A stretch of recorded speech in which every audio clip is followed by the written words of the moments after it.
So coming to the next question, question number 2 says list the similarities and differences between aerobic and anaerobic respiration. So notes जब हमने begin किया तो हमने topic किया था.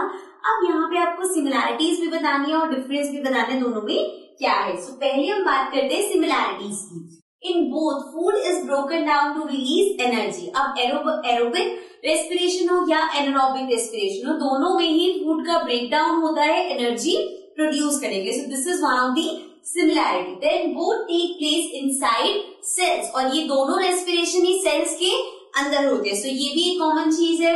Both produce by-products. So दोनों की ही हेल्प से by-products बनते हैं, जैसे कि नॉर्मली आप कार्बन डाइऑक्साइड ले सकते हैं, किसी में इथेनॉल बन रहा है या किसी में लैक्टिक एसिड बन रहा है. So there is like कोई ना कोई by-product प्रोड्यूस हो रहा है, right? Now coming to the differences. अब दोनों में क्या differences? सबसे पहले हम बात करते हैं aerobic की.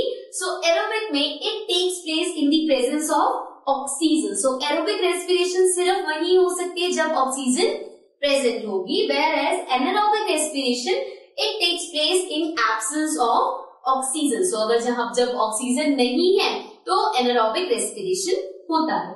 Then energy is released in high amount. Now aerobic में क्या होता है?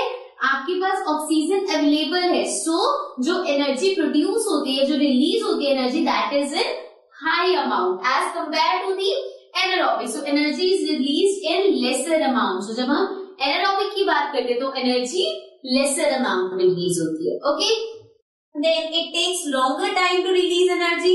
अब एरोबिक में ज्यादा टाइम लगता है एनर्जी रिलीज होने में, जबकि एनारोबिक में it is fast process as compare to aerobic. Aerobic से कंपेयर करोगे तो anaerobic is a fast process. Let's see the examples. It occurs in most plants and animals, also in humans.